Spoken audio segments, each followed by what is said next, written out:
Oke, baiklah. Assalamualaikum warahmatullahi wabarakatuh. Masih dengan Buana 79. Salam semangat selalu untuk seluruh pelajar di Indonesia, baik dari Sabang sampai Merauke, dari Miangas hingga Pulau Rote. Kita lanjutkan untuk proses pembuatan laporan keuangan dari UD Buana, di mana pada pertemuan sebelumnya kita sudah sampai pada tahapan input atau pencatatan dokumen transaksi nomor 10.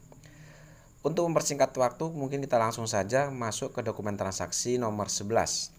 Di sini kita lihat bahwa nomor 11, dokumen transaksi nomor 11, di sini ada nota kredit.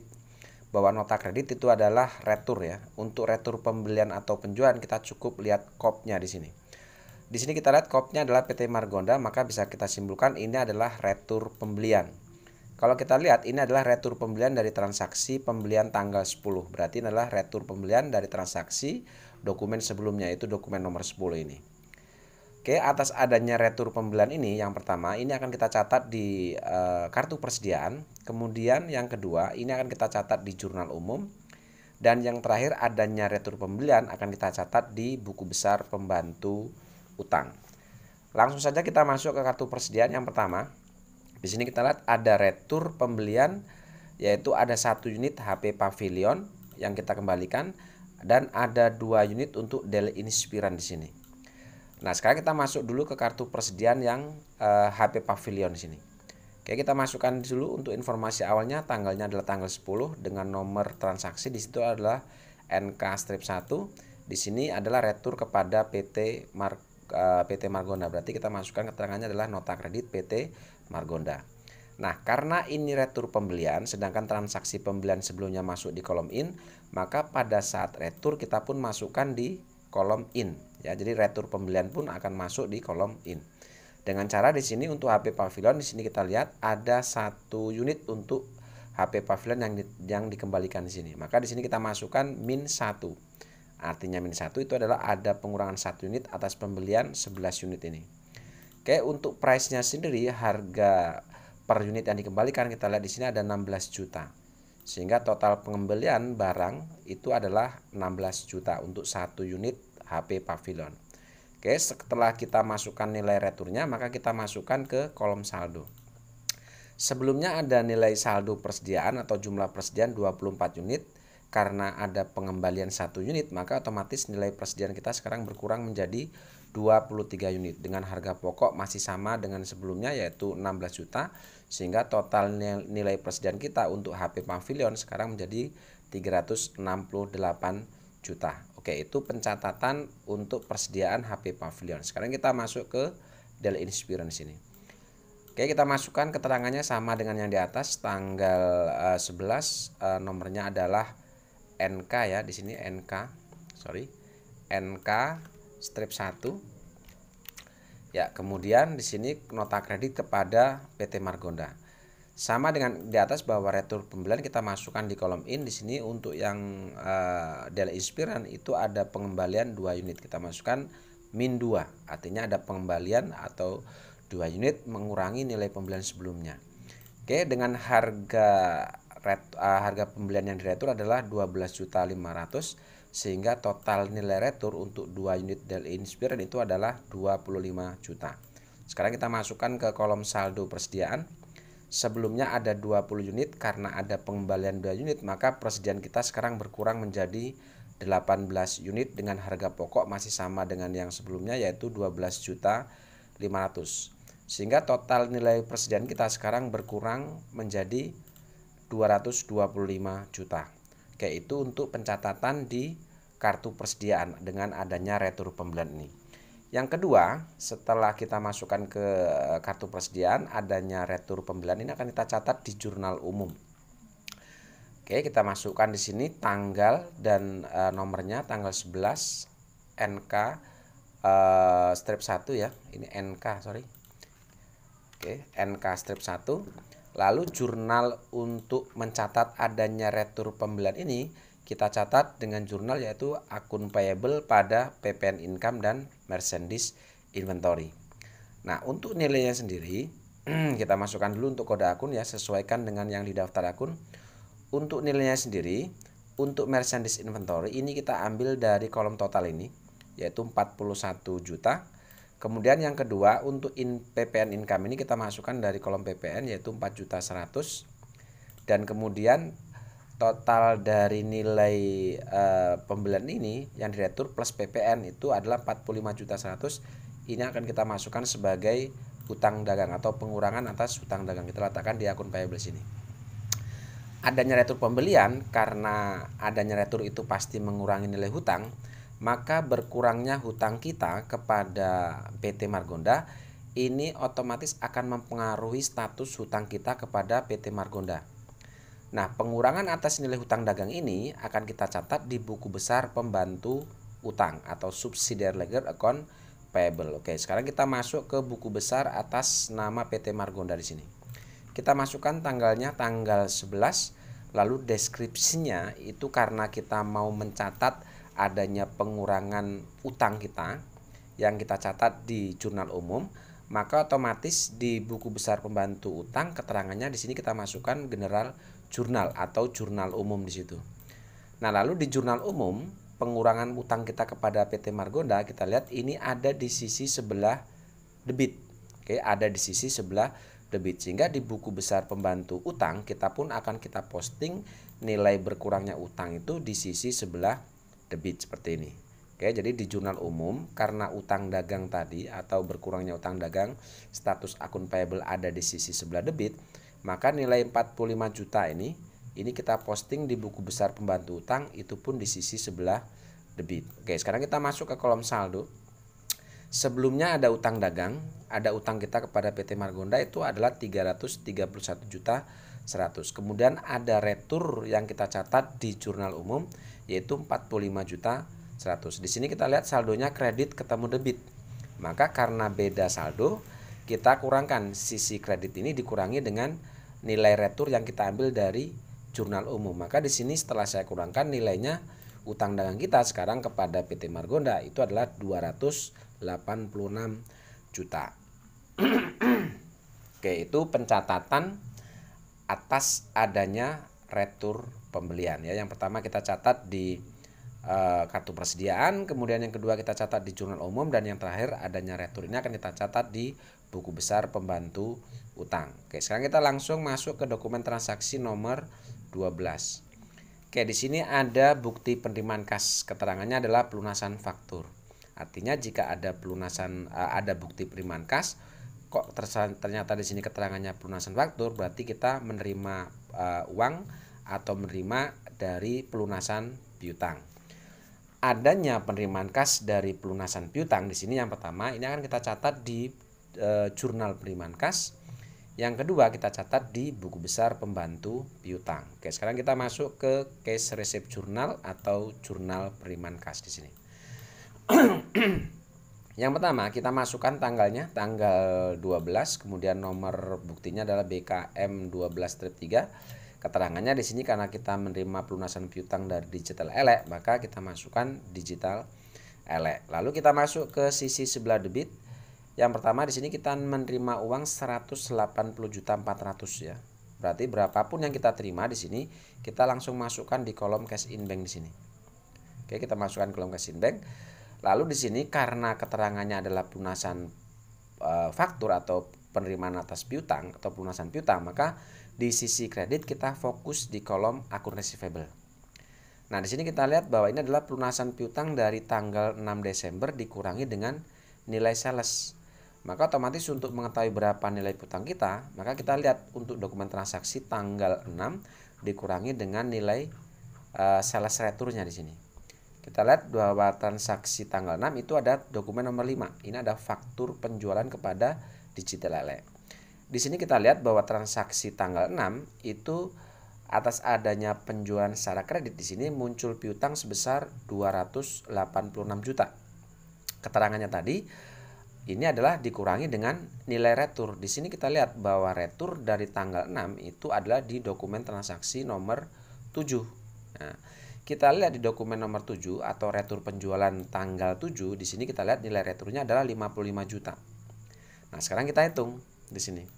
Oke, kita hitung nilai nilai piutang yang muncul di tanggal 6 itu adalah 286 juta. Oke, lalu di sini ada nilai retur tanggal 7. Nilainya adalah 55 juta. Oke, sekarang kita kurangkan. Ya, sekarang kita kurangkan nilai piutang yang muncul tanggal 6 dikurangi dengan nilai retur tanggal 7. Di sini ketemu hasil 231 juta. Ternyata di sini jumlah uang yang kita terima itu hanya 180.400. Nah, nilai piutang ternyata lebih besar dari nilai uang yang kita terima. Di sini pun tidak ada keterangan di dokumen transaksi nomor berapa? Nomor 12 ya. Di transaksi nomor 12 ini di sini tidak ada keterangan adanya potongan penjualan. Artinya ini ada dua kemungkinan apakah ini salah dalam proses pembuatan soal. Ternyata nilai uang yang kita terima tidak sesuai dengan nilai perhitungan piutang kita. Atau bisa jadi di sini ada potongan tetapi tidak tertera dalam kebijakan akuntansi. Kalau kita lihat kebijakan akuntansi, ternyata di situ tidak ada potongan penjualan. Maka jika seperti ini kejadiannya, maka supaya tidak terjadi kerancuan antara jumlah uang yang kita terima dengan jumlah piutang, maka nilai piutangnya kita samakan dengan uang yang kita terima di sini. Oke, seperti itu saja. Jadi biar tidak ada kerancuan atas jumlah piutang dan nilai yang kita terima. Itu pencatatan di jurnal penerimaan kas. Lalu selanjutnya setelah kita catat di jurnal penerimaan kas, adanya pelunasan piutang ini otomatis akan mengurangi nilai piutang dagang kita kepada Digital Ele. Nah, pengurangan atas nilai piutang ini akan kita catat di buku besar pembantu piutang. Sekarang kita masuk ke subsidiary ledger account receivable. Kita cari buku besar pembantu piutang atas nama Digital Ele, berarti yang ini. Oke, kita masukkan tanggalnya, kemudian deskripsinya. Karena kita mau mencatat atau memindah bukukan atas adanya pengurangan nilai piutang di jurnal penerimaan kas, maka adanya pengurangan nilai piutang yang kita catat di jurnal penerimaan kas yaitu sejumlah 180.400. Ini akan kita pindahkan atau kita catat juga di buku besar pembantu piutang ini. Maka keterangannya kita kasih keterangan cash receipt journal. Artinya kita akan mencatat adanya pengurangan nilai piutang yang ada di jurnal penerimaan kas ini, yaitu 180.400. Dan pengurangan atas nilai piutang ini di jurnal penerimaan kas dicatat di sisi sebelah kredit. Maka di buku besar pembantu piutang ini pun akan kita masukkan di sisi sebelah kredit, nilainya 180.400 sesuai dengan nilai piutang yang dilunasi di sini. Oke, setelah itu baru kita masukkan ke kolom saldo. Sebelumnya ada saldo piutang 259.600. Lalu tanggal 12 ada pelunasan piutang. Sehingga di sini berbeda kolom, di sini ada sisi debit dan sisi kredit. Maka kita kurangkan di sini 259.600 nilai piutang dikurangi dengan 180.400 adanya pelunasan piutang. Maka di sini jumlahnya adalah 79.200. Oke, seperti itu pencatatan jika ada bukti penerimaan kas dari pelunasan faktur atau pelunasan piutang. Lanjut kita ke dokumen transaksi nomor 13. Oke, di sini ada nota kontan. Nota kontan itu adalah transaksi tunai. Penjualan atau pembelian, kita lihat kopnya di sini, ternyata di sini kopnya adalah UD Buana. Berarti ini kita simpulkan ini adalah penjualan tunai. Adanya penjualan tunai yang pertama ini akan kita catat di jurnal penerimaan kas. Lalu yang kedua kita catat di kartu persediaan, dan yang ketiga adanya penjualan tunai ini akan kita catat di jurnal umum untuk mencatat harga pokok barang yang kita jual ini. Oke, pertama kita masuk ke jurnal penerimaan kas dulu, ke cash receipt journal. Yang pertama kita masukkan tanggalnya, tanggal 13, nomornya di sini adalah KN01. Lalu keterangannya di sini adalah penjualan tunai karena kita bukan penjualan kepada customer. Maka di sini kita kasih keterangan penjualan tunai sesuai dengan yang ada di dokumen ini. Oke, di sini kita terima dari penjualan tunai adalah 266 juta. 200 ya, kita masukkan langsung di sisi debit kolom cash in bank 266.200.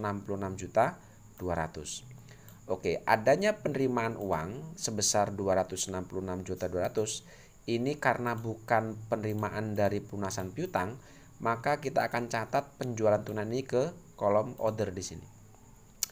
Nah, kolom order ya. Jadi adanya penjualan tunai ini akan kita catat di kolom order. Nah, adanya penjualan tunai yang pertama ini akan kita hitung berapa nilai penjualannya. Yang kedua akan kita hitung berapa nilai PPN outcome-nya di sini. Untuk sales sendiri, ya kita masukkan kode akun sesuai dengan yang di daftar akun. Untuk salesnya sendiri kita ambil dari total harga ini, yaitu 242 juta. Kita masukkan di sini. Kemudian untuk PPN-nya kita ambil di kolom PPN nih, 24 juta 200. Sehingga total keduanya nilai penjualan plus PPN akan menjadi total nilai uang yang kita terima dari adanya penjualan tunai ini. Oke, itu pencatatan di jurnal penerimaan kas. Yang kedua, adanya penjualan tunai ini akan kita catat juga di kartu persediaan. Di sini kita lihat bahwa tanggal 13 kita menjual secara tunai itu 7 unit untuk HP Pavilion. Oke, kita masukkan dulu. Kita masukkan yang HP Pavilion dulu ya. Tanggal 13, nomornya KN01, keterangannya penjualan tunai. Karena penjualan, maka kita masuk ke kolom out di sini. Oke, kita masukkan nilai penjualannya yaitu 7 unit untuk HP Pavilion dengan harga pokok barang yang kita jual. Di sini kita lihat harga pokok barang atau kolom price kita ambil dari kolom price di kolom balance ini yaitu 16 juta. Berarti kita masukkan price-nya 16 juta. Sehingga total harga pokok barang untuk 7 unit ini maka totalnya didapat 112 juta. Itu dapat dari 7 unit dikalikan dengan harga pokoknya. Lalu untuk selanjutnya kita masuk ke kolom balance atau kolom saldo. Sebelumnya ada 23 unit, kemudian dijual 7, maka persediaan kita sekarang menjadi 16 unit.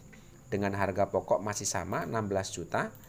Sehingga total nilai persediaan kita per tanggal 13 untuk HP Pavilion itu menjadi 256 juta. Oke, itu pencatatan untuk adanya penjualan HP Pavilion. Sekarang kita masukkan atau catat dengan penjualan yang Dell Inspiron itu 8 unit ini. Kita masukkan di sini tanggal 13 nomor KN01 penjualan tunai. Sekarang kita masuk ke kolom out di sini. Untuk Dell Inspiron kita menjual 8 unit. Kita masukkan di kolom unit. Lalu harga pokok barang 8 unit ini kita ambil dari kolom price di kolom balance ini yaitu 12.500. Kita masukkan ke sini. Sehingga total harga pokok barang untuk 8 unit ini itu didapat 100 juta. Oke, langsung kita masuk ke kolom balance atau kolom saldo persediaan di sini. Sebelumnya ada 18 unit dijual 8, maka otomatis persediaan kita sekarang per tanggal 13 menjadi 10 unit. Dengan harga pokok masih sama 12.500 sehingga total nilai persediaan kita sekarang per tanggal 13 untuk Dell Inspiron itu menjadi 125 juta. Oke, itu pencatatan di kartu persediaan. Yang ketiga, adanya penjualan tunai. Ini pun akan kita catat untuk harga pokok barang yang kita jual di sini. Kita masuk ke kolom, kita masuk ke jurnal umum atau general jurnal. Kita masukkan dulu tanggalnya, kemudian nomornya, kemudian di sini jurnal untuk mencatat adanya harga pokok barang yang kita jual.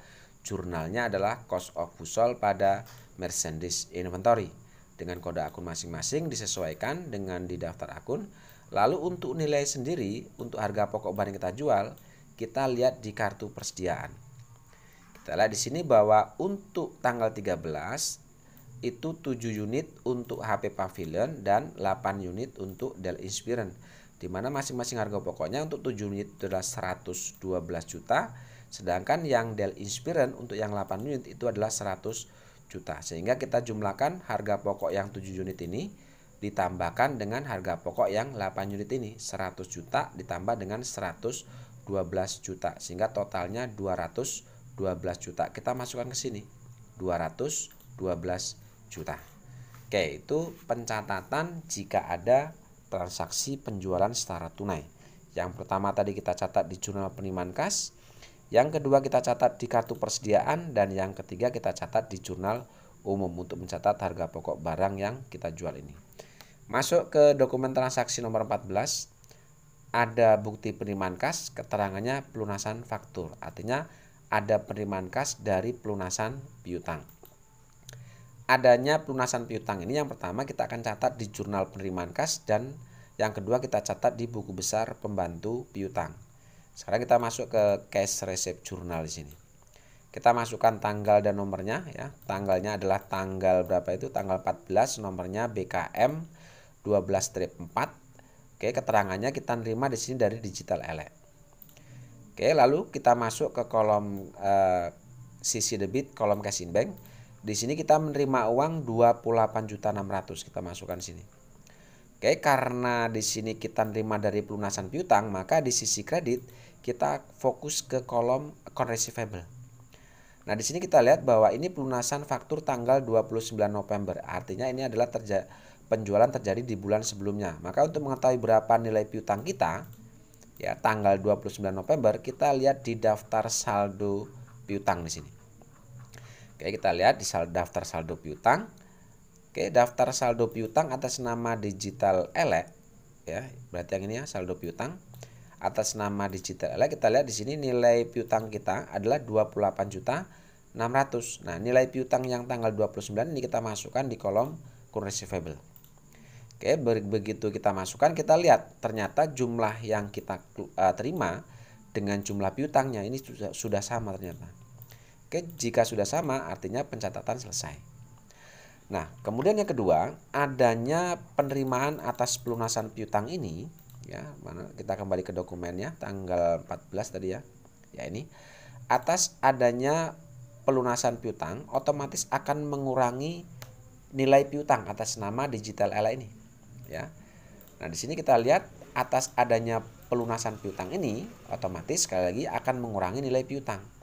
Nah, adanya pengurangan nilai piutang ini akan kita catat di buku besar pembantu piutang. Sekarang kita masuk ke subsidiary ledger account receivable. Kita masuk di buku besarnya Digital Ele. Oke, kita masukkan tanggalnya, tanggal 14, keterangannya atau deskripsinya.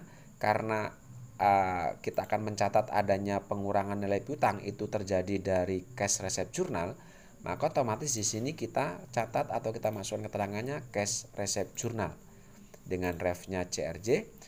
Kemudian di cash receipt journal pengurangan atas adanya pengurangan nilai piutang di sini itu account receivable ada di sisi sebelah kredit yaitu 28.600.000. Berkurangnya nilai piutang ini sebesar 28.600.000 di sisi kredit ini akan kita posting di buku besar pembantu piutang di sini di sisi sebelah kredit yaitu 28.600.000. Setelah itu kita masuk ke kolom balance. Sebelumnya ada nilai piutang 79.200.000. Tanggal 14 ada pelunasan 18.600.000. Sehingga nilai piutang kita sekarang kepada Digital Ele itu menjadi 50.600.000. Karena adanya pelunasan piutang tadi maka otomatis piutangnya menjadi berkurang sini. Oke, itu dokumen transaksi nomor 14. Sekarang kita masuk ke dokumen transaksi nomor 15. Oke, di sini ada bukti pengeluaran kas. Keterangannya pembayaran PPN untuk bulan November. Adanya pengeluaran kas ini akan kita catat di jurnal pengeluaran kas atau cash payment journal. Kita masukkan tanggalnya tanggal 15 nomor BKK 12-4. Keterangannya adalah pelunasan PPN bulan November. Oke. Jumlah uang yang kita keluarkan di sini kita akan catat di sisi sebelah kredit kolom cash in bank. Di sini kita mengeluarkan 1.500.000. Kita langsung masukkan di kolom cash in bank. 1.500.000 ini untuk pembayaran PPN. Artinya pembayaran PPN itu bukan masuk kategori pembayar hutang dagang. Maka kita fokus ke kolom order. Ya, jadi karena pengeluaran uang ini bukan untuk membayar hutang dagang, maka kita akan catat di kolom order. Akun yang kita gunakan untuk pembayaran PPN bulan November ini kita gunakan PPN payable dengan kode akun di sini adalah 21400, totalnya sama 1.500.000. Yaitu nomor 15. Sekarang kita lanjut untuk dokumen transaksi nomor 16. Di sini ada faktur, kopnya UD Buana. Berarti ini adalah penjualan secara kredit. Adanya penjualan secara kredit ini yang pertama akan kita catat di jurnal penjualan.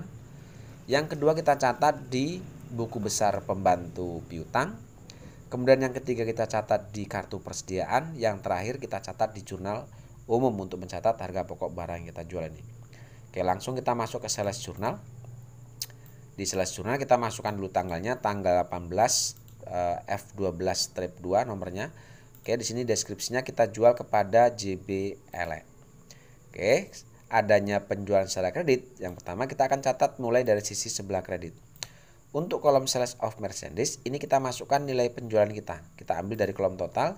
Di sini kalau kita lihat adalah jumlahnya 171 juta. Kita masukkan di kolom sales of merchandise. untuk fade out-nya sendiri kita masukkan dari kolom PPN ini 17.100.000. Lalu nilai penjualan plus nilai PPN ini otomatis akan menjadi nilai piutang dagang kita, yaitu 188.100.000. Kita masukkan di kolom accounts receivable di sini. Oke, adanya penjualan barang secara kredit otomatis akan memunculkan piutang dagang kepada JBL ini. Oke, atas adanya munculnya piutang dagang, ini akan kita posting atau akan kita catat di buku besar pembantu piutang atas nama JBL. Sekarang kita masuk ke buku besar pembantu piutang atau subsidiary ledger account receivable di sini. Kita cari di sini JBL, berarti yang pertama buku besarnya. Kita masukkan tanggalnya 18. Oke, deskripsinya tadi muncul piutang ada di jurnal sales atau sales journal. Oke, ref-nya SJ di sales journal, piutang muncul atas nama JBL ini itu ada di sisi debit. Nilainya 188.100.000. Maka nilai ini akan kita masukkan di buku besar pembantu piutang di sisi sebelah debit di sini. Oke, setelah kita masukkan dari sales journal, maka kita masuk ke kolom saldo. Sebelumnya tidak ada saldo piutang karena sudah ada pelunasan, maka otomatis adanya piutang yang muncul di sini di jurnal penjualan akan menjadi saldo piutang kita di sini. Ya, otomatis akan langsung menjadi saldo piutang karena sebelumnya tidak ada saldo. Maka otomatis ini akan jadi saldo piutang. Oke, yang ketiga, setelah adanya pencatatan di buku besar pembantu piutang, ini akan kita catat di kartu persediaan. Oke, kita catat di kartu persediaan. Yang pertama, kita masuk ke kartu persediaan HP Pavilion. Di sini kita lihat ada penjualan 6 unit HP Pavilion dan 4 unit Dell Inspiron. Kita masukkan dulu yang 6 unit HP Pavilion ini. Kita masukkan tanggalnya tanggal 18 yaitu F12 step 2, keterangannya kita jual kepada JBL. Oke, karena penjualan kita masuk ke kolom out di sini. Untuk unit, kolom unit kita jual di sini 6 unit, maka kita masukkan 6. Oke, dengan harga pokok barang kita jual, ingat kita menjual 16 unit barang ini. Harga pokoknya 16 juta. Maka otomatis kolom price ini akan kita masukkan di sini di kolom price harga pokoknya untuk yang 6 unit. Sehingga total harga pokok barang untuk 6 unit ini HP Pavilion ini adalah 96 juta. Oke, sekarang kita masuk kolom balance. Sebelumnya ada 6 unit, dijual 6, maka sekarang persediaan kita menjadi 10 unit. Oke, ini salah ini ya. 6 unit dijual 6, maka otomatis akan menjadi 10 unit di sini harusnya. Oke. 10 unit, sorry. Ya, 10 unit ya. Oke, lalu kemudian untuk harga pokoknya sendiri kita turunkan di sini 16 juta sehingga total harga pokok barang kita total nilai persediaan kita sekarang menjadi 160 juta seperti ini. Oke. Itu untuk pencatatan 6 unit yang HP Pavilion. Sekarang kita masuk ke kartu persediaan Dell Inspiron di sini. Untuk Dell Inspiron kita lihat di sini ada penjualan secara kredit 4 unit. Oke, sekarang kita masukkan dulu informasi awalnya. Oke, tanggal 18 sama dengan yang di atasnya. Karena penjualan kita masuk ke kolom out. Di sini untuk HP Dell Inspiron kita jual 4 unit. Dengan harga pokok barang kita jual, kita ambil dari kolom price ini yaitu 12.500. Sehingga total harga pokok untuk 4 unit ini Dell Inspiron itu adalah 50 juta. Oke, langsung ke kolom saldo. Sebelumnya ada 10 unit, dijual 4 unit, maka sekarang menjadi 6 unit. Dengan harga pokok masih sama, kita turunkan yang di atas 12.500 sehingga total nilai persediaan kita per tanggal 18 untuk Dell Inspiron sekarang menjadi 75 juta. Oke, itu pencatatan di kartu persediaan. Yang terakhir adanya penjualan ini akan kita catat juga di jurnal umum untuk mencatat harga pokok barang yang kita jual ini. Kita masukkan dulu tanggal dan nomornya, tanggal 18 nomor F12 step 2. Jurnal untuk mencatat harga pokok sama dengan yang di atasnya ya. Jurnal untuk mencatat harga pokoknya adalah cost of goods sold pada merchandise inventory. Nilainya sendiri di sini untuk mencatat harga pokok kita lihat di kartu persediaan. Kita lihat di sini untuk yang 6 unit itu adalah harga pokoknya 96 juta. Sedangkan yang 4 unit itu 50 juta. Berarti di sini 96 juta ditambah dengan 50 juta maka didapatlah 146 juta ya. Kita masukkan di jurnal umum di sini. Di sisi debit dan sisi kredit 146 juta. Oke. itu transaksi dokumen nomor 6 jika ada penjualan secara kredit. Yang pertama tadi kita catat di jurnal penjualan, yang kedua kita catat di buku besar pembantu piutang, yang ketiga kita catat di kartu persediaan, dan yang terakhir kita catat di jurnal umum untuk mencatat harga pokok barang yang kita jual ini. Lanjut ke dokumen transaksi nomor 17, ada bukti pengeluaran kas. Keterangannya adalah pelunasan faktur tanggal 10 Desember dikurangi dengan retur pembelian. Oke, adanya bukti pengeluaran kas karena keterangannya pelunasan faktur berarti statusnya kita mengeluarkan uang membayar utang dagang. Adanya pengeluaran kas untuk membayar utang dagang ini yang pertama kita catat di jurnal pengeluaran, yang kedua kita catat di buku besar pembantu utang. Oke, sekarang kita masuk ke jurnal pengeluaran atau cash payment journal di sini. Kita masukkan informasi awal yaitu tanggal 18 ya. Tanggal 18 di sini BKK 12-5, keterangannya kita bayar utang kepada PT Margonda. Oke, di sini kita mengeluarkan uang itu 286 juta. Oke, berapapun yang kita keluarkan, ini akan kita catat di sisi kredit kolom cash in bank 286 juta. Oke, karena keterangannya pelunasan faktur atau membayar utang dagang, maka di sisi debit kita fokus di kolom akun payable di sini. Nah, untuk mengetahui berapa nilai hutang dagang kita cek di sini bahwa ini adalah pelunasan utang dari transaksi tanggal 10 dikurangi dengan retur tanggal berikutnya. Kita lihat di sini dokumen transaksi tanggal 10. Oke, transaksi tanggal 10 berarti yang ini, dokumen nomor 10. Di sini dari transaksi penjualan pembelian secara kredit di sini muncul utang dagang 331.100. Lalu dikurangi retur. Retur tanggal 10 itu adalah dokumen transaksi nomor 11. Nilai retur adalah 45 juta. Oke, sekarang kita hitung di sini. Kita buktikan berapa nilai hutang dagang kita.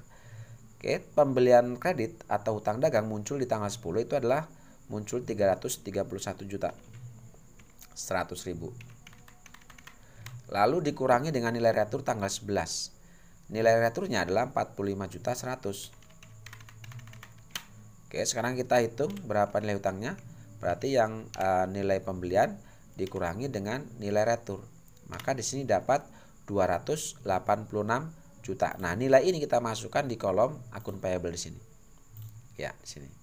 Oke, setelah kita masukkan di kolom akun payable, kita lihat ternyata jumlah yang kita keluarkan itu sudah sama dengan nilai hutang dagangnya. Jika sudah selesai seperti ini artinya sudah selesai pencatatannya. Oke, adanya pembayaran utang dagang atau adanya pelunasan faktur atas utang dagang ini, maka otomatis akan mengurangi nilai hutang dagang kita kepada PT Margonda. Nah, pengurangan atas nilai hutang dagang ini akan kita catat di buku besar pembantu utang atau subsidiary ledger account payable. Di sini kita cari untuk PT Margondanya. Berarti yang ini, oke. Kita kembali ke dokumen transaksi tadi nomor berapa? 17 atau nomor berapa tadi? Nomor 18 ini ya. Nomor 17 berarti yang ini ya. Oke, kita kembali di sini. Tanggal yang pertama adalah kita masukkan tanggal 18. Oke, di sini keterangannya adalah karena adanya pengurangan atas nilai hutang dagang tadi kita catat di jurnal pengeluaran kas atau cash payment journal. Maka di sini untuk buku besar pembantu utang dagang keterangannya adalah cash payment journal. Di sini refnya adalah CPJ. Oke, di jurnal pengeluaran kas tadi adanya pengurangan hutang dagang itu ada di sisi debit ya. Nilainya 286 juta. Nah, nilai ini akan kita catat atau kita posting di buku besar ini di sisi sebelah debit di sini. 286 juta. Oke, setelah kita lakukan pencatatan dari jurnal pengeluaran kas, maka kita masuk kolom saldo. Sebelumnya ada saldo hutang dagang kita yaitu 286 juta sisi kredit. Lalu ada pelunasan tanggal 18 sama nilainya 286 juta. Sehingga per tanggal 18 kita sudah tidak punya hutang lagi kepada PT Margonda. Oke, itu dokumen transaksi nomor 17. Sekarang kita masuk dokumen transaksi nomor 18. Nah, untuk dokumen transaksi nomor 18 di sini kita lihat ada bukti penerimaan kas.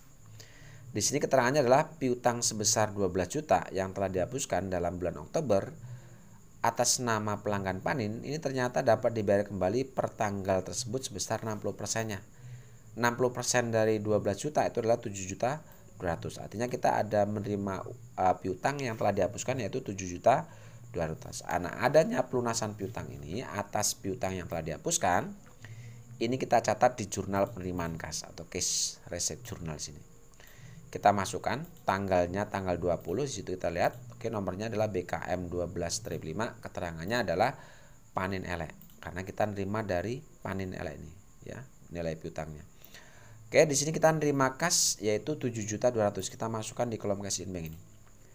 Oke, lalu kemudian di sisi kredit, karena ini sudah tidak dianggap, karena sudah adanya penghapusan dan ini tidak dianggap sebagai piutang lagi, maka atas adanya penerimaan piutang yang telah dihapuskan, ini akan kita catat di kolom order.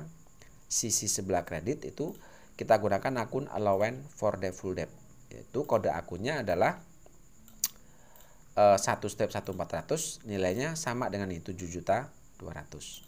Oke, itu pencatatan adanya penerimaan piutang yang telah dihapuskan. Langsung kita masuk ke dokumen nomor 19, ada faktur.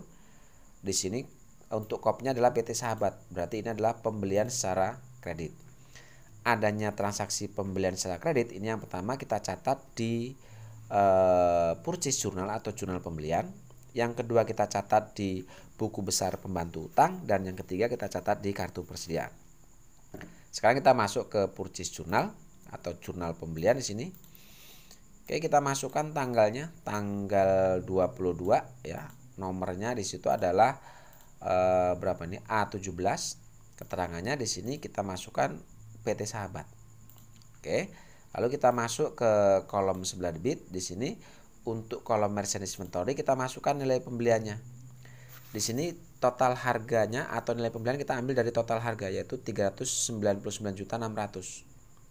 Untuk VAT-nya kita masukkan untuk nilai PPN-nya ini 39.960.000.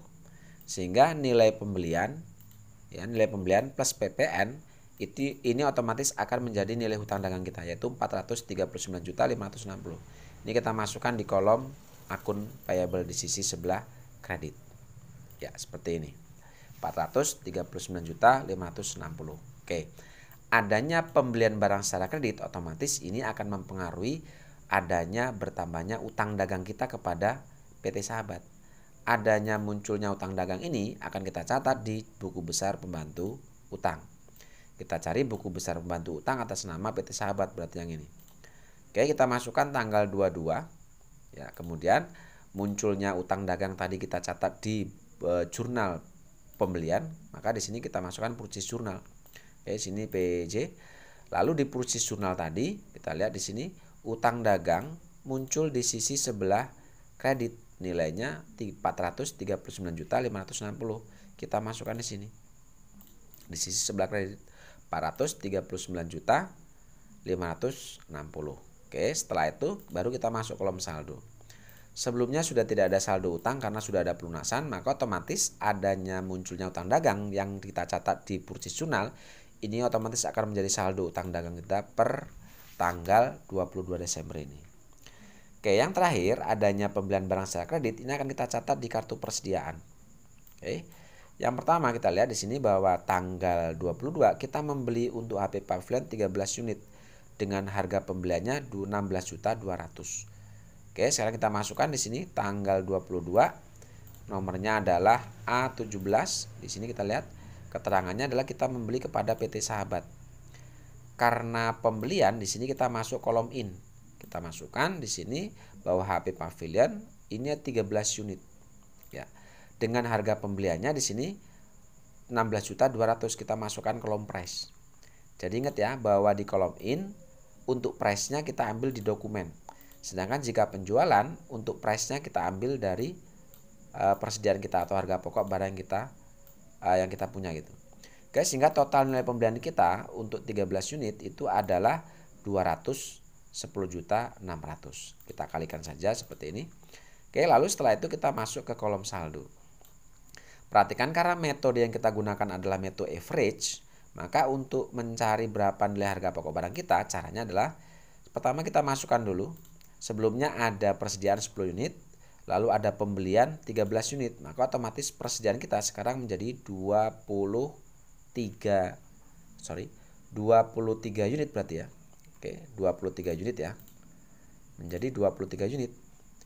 Nah, untuk kolom price-nya, untuk mencari harga pokok barang di sini, karena metodenya metode average, maka untuk mencari berapa nilai harga pokok barang, yaitu nilai persediaan kita sebelumnya, ditambah dengan nilai pembelian kita yang baru, dibagi dengan jumlah persediaan barang kita.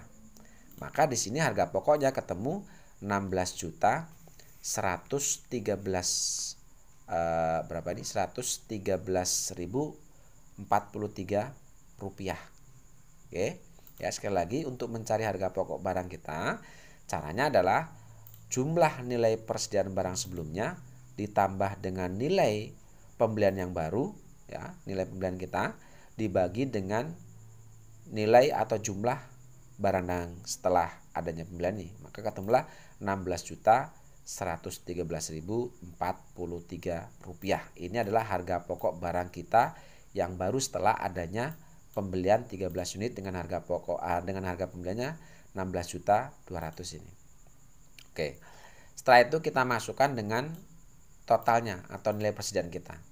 Total nilai persediaan kita itu adalah nilai persediaan kita sebelumnya ditambah dengan total nilai pembelian kita yang baru. Maka di sini dapatlah nilai sebesar 370.600.000 rupiah. Oke. Itu untuk menghitung harga pokok barang dengan menggunakan metode average. Jadi untuk nilai persediaan sebelumnya ditambah dengan nilai pembelian kita dibagi dengan jumlah persediaan. Maka didapatlah harga pokok barang untuk 23 unit ini. Oke, selanjutnya kita masukkan untuk yang daily experience di sini. Kita masukkan informasinya sama dengan yang di atas, yaitu tanggal 22 A17 PT Sahabat. Kita masukkan di sini nilai pembelian untuk daily experience itu adalah 15 unit. Oke, dengan harga pembeliannya di sini adalah 12.600.000. Sehingga total nilai pembelian kita itu adalah 189 juta.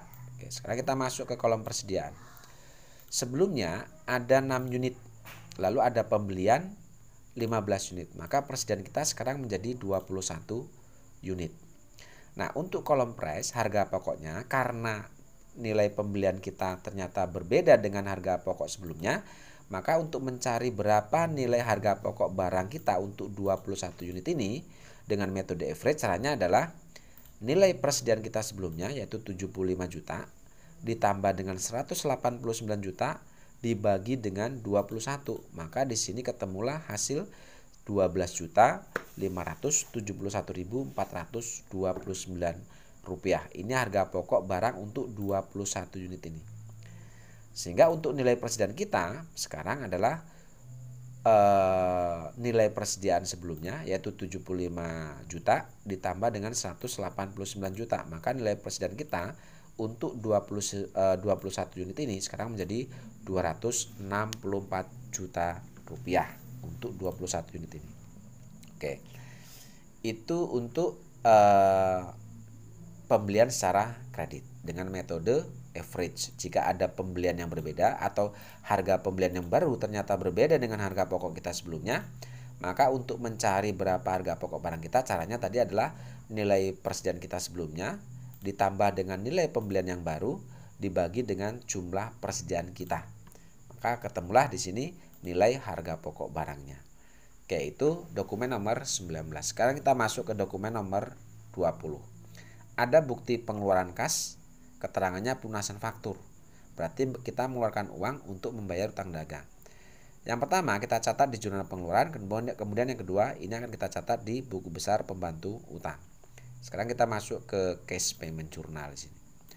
Oke, kita masukkan di sini tanggalnya tanggal 23 ya, nomornya BKK 12-6. Keterangannya di sini adalah kita jual atau kita melunasi utang kepada FA Makmur.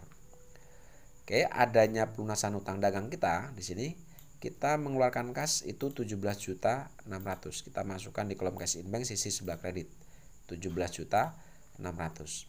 Oke, karena kita melunasi utang dagang, maka di sisi debit kita fokus di kolom akun receivable. Nah, untuk mengetahui berapa nilai hutang dagang kita, di sini kita lihat bahwa ini adalah pelunasan faktur tanggal 20 November. Berarti ini terjadi pembelian tanggal 20 November atau bulan sebelumnya. Maka untuk mengetahui nilai hutang dagang kita lihat di daftar saldo utang. Oke, kita lihat di sini berapa nilai hutang dagang kita. Kita lihat di sini bahwa di daftar saldo utang atas nama Eva Makmur kita punya utang dagang sebesar 17.600. Nah, ini kita masukkan ke kolom akun payable ini, 17.600. Oke. Lalu adanya pelunasan utang dagang ini otomatis akan mempengaruhi berkurangnya utang dagang kita kepada FA Makmur ini. Oke, kita kembali lagi ke dokumen transaksi nomor 20. Oke, kita lihat tadi dokumen nomor 20. Oke, yang ini ya. Oke, atas adanya pengurangan utang dagang kita kepada FA Makmur ini akan kita catat di buku besar pembantu utang. Oke, kita lihat di sini atas nama FA Makmur subsidiary ledger account payable, berarti yang ini kita masukkan tanggal 23. Oke, deskripsinya muncul terjadinya pelunasan tadi ada di atau dicatat di jurnal pengeluaran kas atau cash payment journal. Refnya kita masukkan CPJ. Lalu tadi di jurnal pengeluaran kas pengurangan atas nilai utang dagang kita ini dicatat di sisi sebelah debit ya, 17.600. Maka ini kita catat di buku besar pembantu utang itu juga di sisi sebelah debit. Oke, lalu kita masuk kolom saldo. Sebelumnya ada saldo 17.600. Lalu tanggal 23 itu ada pelunasan, sehingga per tanggal 23 utang dagang kita kepada FA Makmur berarti sudah selesai atau habis. Oke, itu pencatatan jika ada pengeluaran kas untuk membayar utang dagang. Sekarang kita masuk dokumen nomor 21. Di sini kita lihat ada bukti penerimaan kas. Keterangannya adalah pelunasan faktur, berarti kita menerima kas dari pelunasan piutang. Adanya pelunasan piutang ini otomatis akan kita catat di jurnal penerimaan kas, lalu kita catat di buku besar pembantu piutang. Sekarang kita masuk ke cash receipt journal. Kita masukkan tanggal, lalu keterangan ya, tanggal 25 di sini kita lihat BKM 12-6. Ini pelunasan dari Maju Elek. Oke. Di sini kita lihat kita menerima uang 19.800. Kita langsung masukkan di kolom sisi sebelah debit, kolom cash in bank 19.800. Lalu karena ini pelunasan piutang, maka di sisi kredit kita fokus di kolom akun receivable. Nah, untuk mengetahui berapa nilai piutang dagang kita kepada Maju Elek, maka kita lihat di sini ini adalah pelunasan faktur dari tanggal 23. Maka kita cari atau kita lihat di daftar saldo piutang berapa nilai piutang kita atas nama Maju Elek. Oke, lihat di sini di daftar saldo piutang dagang atas nama Maju Elek, di sini ternyata dari transaksi tanggal 23 ini ada piutang muncul 19.800. Oke, nilai ini kita masukkan di kolom account receivable di sisi sebelah kredit seperti ini. Oke, lalu kemudian setelah itu kita lihat bahwa jumlah yang kita keluarkan itu sudah sama dengan nilai piutangnya. Artinya selesai pencatatan di jurnal penerimaan kas. Adanya penerimaan dari pelunasan piutang otomatis akan mengurangi nilai piutang atas nama Maju Elek ini. Pengurangan atas nilai piutang ini akan kita catat di buku besar pembantu piutang. Kita lihat di subsidiary ledger account receivable atas nama Maju Elek. Oke, di sini ya berarti ya. Oke, di sini kita masukkan tanggalnya. Kita masuk ke dokumen nomor 21 tadi. Oke, yang ini tanggal 25 kita masukkan. Di sini tanggal 25 ya, Maju Elek. Di sini sudah dimasukkan 25. Cash receipt journal tadi adanya pengurangan piutang dicatat di jurnal penerimaan kas. Di jurnal penerimaan kas di sini kita lihat pelunasan piutang ini di sisi sebelah kredit, piutang di sisi sebelah kredit 19.800. Maka nilai pengurangan piutang ini akan kita catat di sini, kita masukkan di sisi sebelah kredit sesuai di jurnal penerimaan kas tadi. Lalu selanjutnya kita masuk kolom saldo. Sebelumnya ada saldo piutang di sisi debit 19.800. Lalu ada pelunasan di jurnal penerimaan kas yang kita catat tadi. Maka otomatis per tanggal 25 kita tidak ada piutang lagi atau tidak ada piutang lagi atas nama Maju Elek ini. Oke, itu pencatatan jika bukti penerimaan kas dari pelunasan piutang. Kita masuk ke dokumen nomor 22. Ada voucher, bahwa tentunya setiap adanya voucher ini akan kita catat di jurnal petty cash.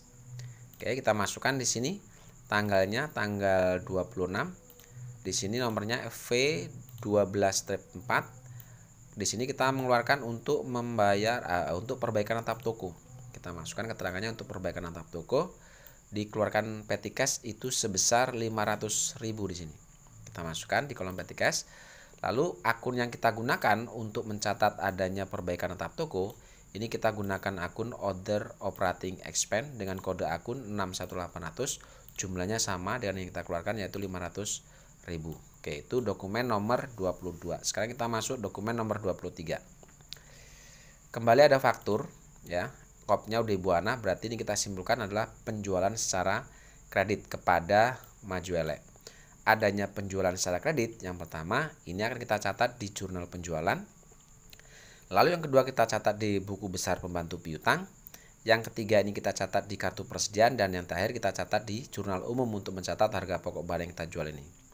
Sekarang kita masuk ke sales jurnal untuk mencatat penjualannya. Kita masukkan di sini tanggal 27, nomornya F12-3. Lalu di sini keterangannya karena kita menjual kepada Majuele, maka kita masukkan Majuele.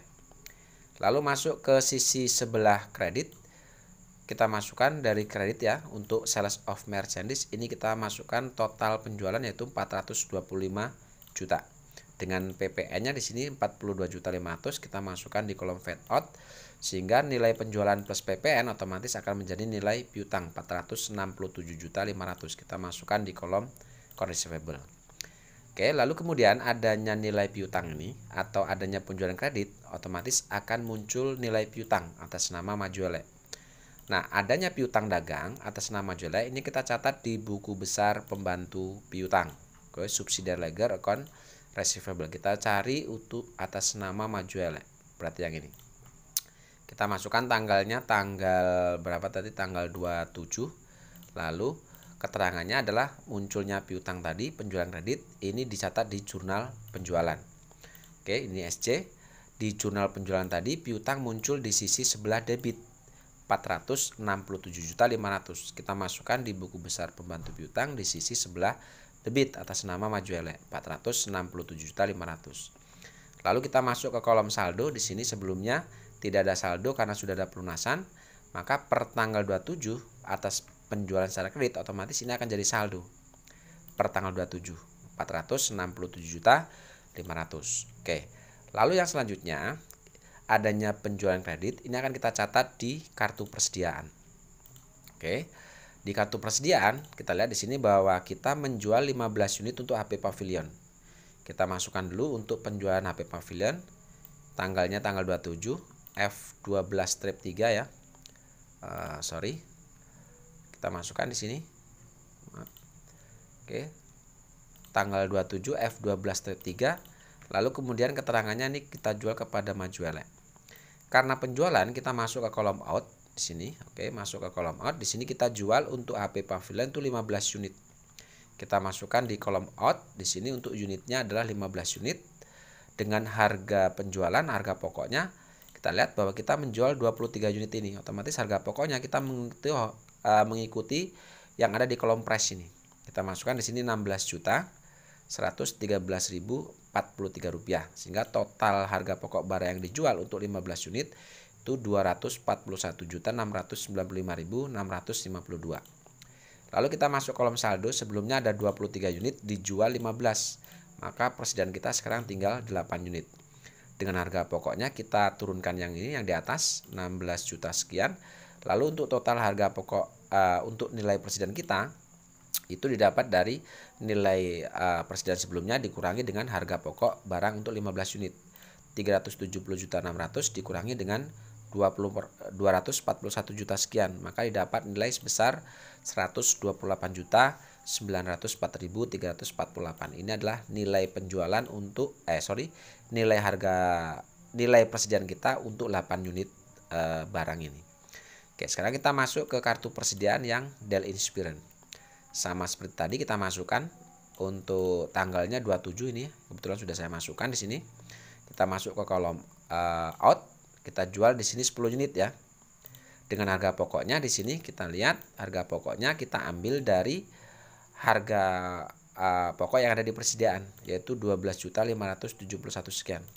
Lalu kita jumlahkan 10 unit dikalikan 12 juta sekian, maka didapat harga pokok untuk 10 unit itu adalah 125.714.290. Sekarang kita masuk ke persediaan. Sebelumnya ada 21, dijual 10, maka tinggal 11.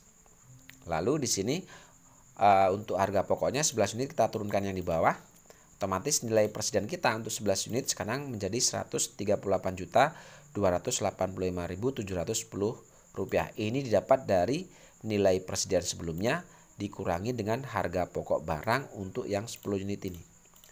Oke, itu untuk harga pokok untuk pencatatan di kartu persediaan untuk yang 15 dan 10 unit. Setelah ini kita masuk ke jurnal umum untuk mencatat harga pokok barang yang kita jual. Kita masukkan tanggalnya dan nomornya F12 step 3. Jurnal untuk mencatat harga pokok yaitu cost of goods sold pada merchandise inventory. Nah, nilai harga pokok untuk tanggal 27 kita lihat di kartu persediaan tadi. Kita lihat bahwa di tanggal 27 ya, di sini kita lihat tanggal 27 kita menjual 15 unit, harga pokoknya Rp241.695.652 ditambah dengan penjualan untuk yang 10 unit, harga pokoknya 125 juta sekian. Berarti harga pokok yang 10 unit ini ditambah dengan harga pokok yang 15 unit ini. Maka setelah saya hitung nilainya di sini untuk harga pokok kedua barang itu nilainya adalah Rp367.409.942 dengan masing-masing kode disesuaikan. Oke, itu untuk pencatatan harga pokok barang yang kita jual. Sekarang kita masuk ke dokumen transaksi nomor 24. Kembali di sini ada faktur tetapi kopnya FA makmur. Berarti ini adalah dokumen transaksi pembelian secara kredit. Oke. Adanya pembelian secara kredit ini pertama kita catat di jurnal pembelian, lalu yang kedua kita catat di buku besar pembantu utang, dan yang terakhir kita catat di kartu persediaan. Oke, sekarang kita masuk di purchase jurnal terlebih dahulu, jurnal pembelian. Kita masukkan tanggal beserta nomornya 29 nomor G11, keterangannya kita membeli dari FA makmur. Oke, lalu kita masukkan nilai pembeliannya, kita mulai dari sisi sebelah debit di sini. Untuk merchandise inventory-nya kita ambil dari total pembeliannya yaitu 333.200. Untuk VAT-nya kita ambil dari kolom PPN 33.320.000 sehingga nilai pembelian plus PPN ini otomatis akan menjadi hutang dagang kita 366.520.000. Nah, lalu selanjutnya adanya pembelian secara kredit otomatis akan memunculkan hutang dagang di sini kepada FA makmur. Munculnya utang dagang kepada FA makmur ini akan kita catat di buku besar pembantu utang atas nama FA makmur, berarti yang ini. Oke, kita masukkan tanggal 29, keterangannya adalah bahwa tadi utang dagang muncul di purchase journal, kita masukkan purchase journal di sini PJ. Oke, di purchase journal tadi muncul hutang dagang ini besarnya adalah 365.520 atas nama FA makmur ini. Kita masukkan di sisi sebelah kredit di sini. Oke, kita masukkan di sisi sebelah kredit. Lalu kemudian kita masuk ke kolom saldo. Sebelumnya tidak ada saldo utang lagi karena sudah ada pelunasan, maka otomatis munculnya hutang dagang per tanggal 29 ini otomatis akan menjadi saldo hutang dagang kita per tanggal 29 Desember ini kepada FA makmur. Oke, itu pencatatan jika ada pembelian secara kredit. Yang ketiga, setelah kita catat di buku besar pembantu utang, maka ini akan kita catat di kartu persediaan juga. Oke, di sini kita lihat bahwa tanggal 29 ini kita membeli 12 unit untuk AP Pavilion. Oke, kita masukkan dulu tanggal 29 nomor G11, keterangannya kita membeli kepada FA makmur. Karena pembelian, maka kita masuk ke kolom in. Dengan unitnya di sini kita masukkan jumlah pembelian yaitu 12 unit. Dengan harga pembeliannya kita lihat di dokumen yaitu 16.400.000 sehingga total nilai pembelian kita itu adalah Rp196.800.000. Oke, setelah kita masukkan nilai pembelian kita masuk kolom saldo. Sebelumnya ada 8 unit, kemudian ada pembelian 12 unit, maka persediaan kita sekarang menjadi 20 unit. Nah, untuk kolom price-nya karena metode average sekali lagi untuk mencari berapa harga pokok barang untuk 20 unit ini caranya adalah nilai persediaan sebelumnya ditambah dengan nilai pembelian kita yang baru dibagi dengan jumlah persediaan ini. Maka di sini didapatlah nilai sebesar Rp16.285.217. Ini adalah harga pokok untuk 20 unit. Sekarang kita masuk ke nilai persediaan. Nilai persediaan ini dihitung dari nilai persediaan sebelumnya ditambah dengan nilai pembelian yang baru. Maka di sini didapat nilai sebesar Rp325.704.348. Ini untuk nilai persediaan 20 unit. Oke, itu pencatatan jika ada transaksi pembelian secara kredit. Yang pertama tadi kita catat di jurnal pembelian, lalu ke buku besar pembantu utang, dan yang terakhir kita catat di kartu persediaan. Oke, sekarang kita masuk ke dokumen nomor 25. Ini adalah dokumen terakhir. Di sini kita lihat ini ada bukti pengeluaran kas. Di sini keterangannya adalah membayar angsuran bulanan pinjaman jangka panjang kepada Bank Mandiri. Oke, sekarang kita catat ini pengeluaran kas. Ini akan kita catat di jurnal pengeluaran kas, cash payment journal. Oke, di cash payment journal kita masukkan tanggalnya, tanggal 30 dengan nomor BKK 12T7, keterangannya adalah angsuran Bank Mandiri. Oke, di sini kita mengeluarkan kas sebesar 19 juta. Ini langsung kita masukkan di kolom sisi sebelah kredit, kolom cash in bank. Kita masukkan di sini di kolom cash in bank. Ya, berarti di sini 19 juta, di mana 19 juta ini terdiri dari pinjaman loan. Ini akan kita catat dengan akun Bank Mandiri Loan untuk angsuran pokoknya, sedangkan bunganya untuk yang 3 juta ini akan kita catat dengan interest expense. Dengan kode akun masing-masing disesuaikan. Totalnya masing-masing untuk Bank Mandiri Loan itu adalah 16 juta dan interest expense itu 3 juta. Baik, untuk pencatatan dokumen transaksi dari nomor 1 sampai dengan nomor 25 selesai. Dengan selesainya pencatatan dokumen nomor 25 atau tanggal 30, maka selesai juga untuk pencatatan dokumen transaksi ke dalam jurnal. Nah, untuk selanjutnya kita akan coba buat data rekapitulasi dari masing-masing jurnal ini. Lalu setelah data rekapitulasi ini selesai, kita akan lakukan posting ke buku besar. Itu akan saya bahas di pertemuan berikutnya. Saya rasa cukup. Terima kasih. Assalamualaikum warahmatullahi wabarakatuh.